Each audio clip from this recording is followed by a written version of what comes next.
There's been a build popping up in communities for a while now that, despite being around in one form or another since version 1.1 released, people for some reason don't seem to believe it will work. Today we prove them wrong. It's time to dive into this modernized variant of the Infinity Nova Sorceress. Starting out, it's probably a good idea to define the issue that sparked this entire video. Simply put, the conversation almost always starts with someone asking if the minus lightning resistance on Infinity works for the Sorceress, which, if you put it on your Mercenary, the answer is no. But in bigger communities, there will almost always be the sneaky person who brings up equipping the Infinity on the Sorceress herself and running Nova, and they almost always get immediately dogpiled and told that it's a terrible idea, when the reality is it's actually a fairly good build. So for today's variant, I decided to turn it into something that can clear everything from Act bosses to level 85 areas quick as hell, thanks to working exceptionally well with Firewall.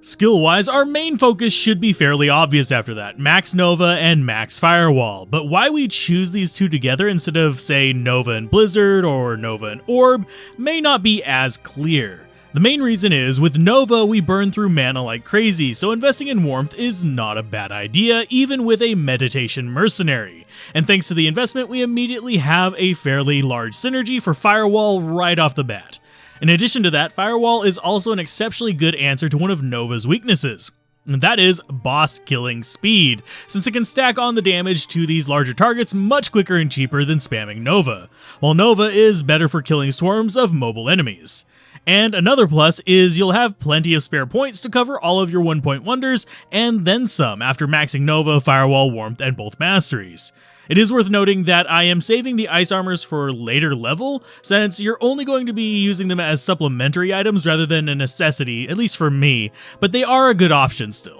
Stat-wise, this is one of those builds where we don't entirely follow the normal rule of thumb, though starting out you do still need just enough strength and dexterity for your equipment, which, thanks to us not using a Monarch, is actually a fairly low requirement, especially if you can get some low requirement boots and an ethereal scythe like we have on this character. The way we break the rule of thumb, though, is we want to invest in energy, since otherwise our mana regeneration will still be way too slow. Generally speaking, my goal with equipment is a bit over 700 mana, which puts us at a bit over 1,000 with battle orders, and every last drop of our remaining points go into vitality. This is mostly to prevent blood curse, since we want higher life than mana to block that, and we won't be going with energy shields, so we don't need to overbuff on mana to account for that. As far as equipment, on the Mercenary we went with an Insight Thresher to help us even more with mana, so between Warmth, high mana cap, and Meditation we recover mana at a fairly quick pace even whenever we aren't spamming Nova,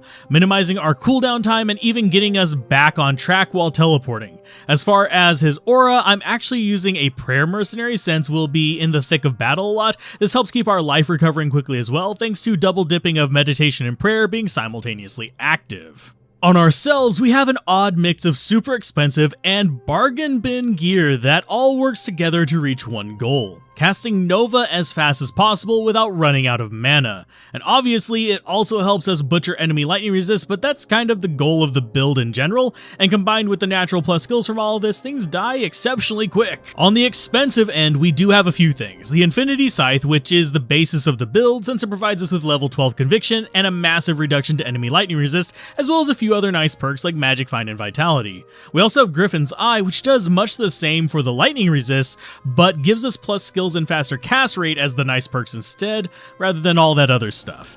The other somewhat pricey piece of gear is Arachnid's Mesh, which is, like other items in our near future, is pretty much entirely for faster cast rate, plus skills and mana, which you'll notice that is a very common trend. The rest of our gear is actually fairly affordable comparatively, except maybe the Stones of Jordan, but those will eventually come down in price too as more people are farming. But yes, we are running dual stones for the plus skills and mana, and combining that with a mid-quality caster amulet in this case, though you can find rares with much the same stats or even better. The key is the plus skills and 10% faster cast rate to help us hit the 105% breakpoint if possible, though if you cannot, the 63% breakpoint is not terrible, and is actually what you'd use if you were kitting this for Magic Find rather than base farming like I am. The other ways we reach that casting breakpoint are in the gloves and armor, the gloves being Mage Fist, which we choose over Trangs for the boost to warmth from the plus fire skills effect, though both would be fine if you have the strength for them, and the armor is Skin of Viper Magi for skills, resist, and cast rate as well.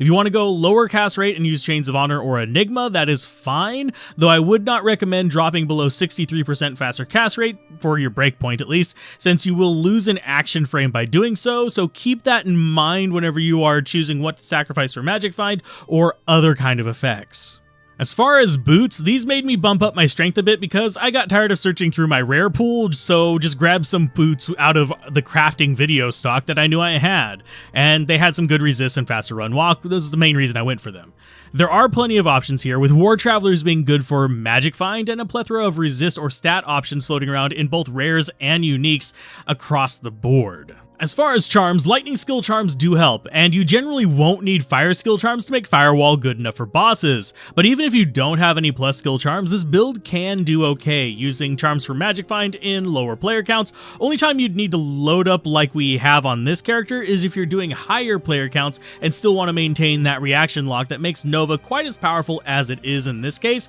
But on lower player counts, you don't need all these plus skills. You can get the Magic Find and actually use this for farming things like the pits and ancient tunnels quite effectively without a bunch of plus skills.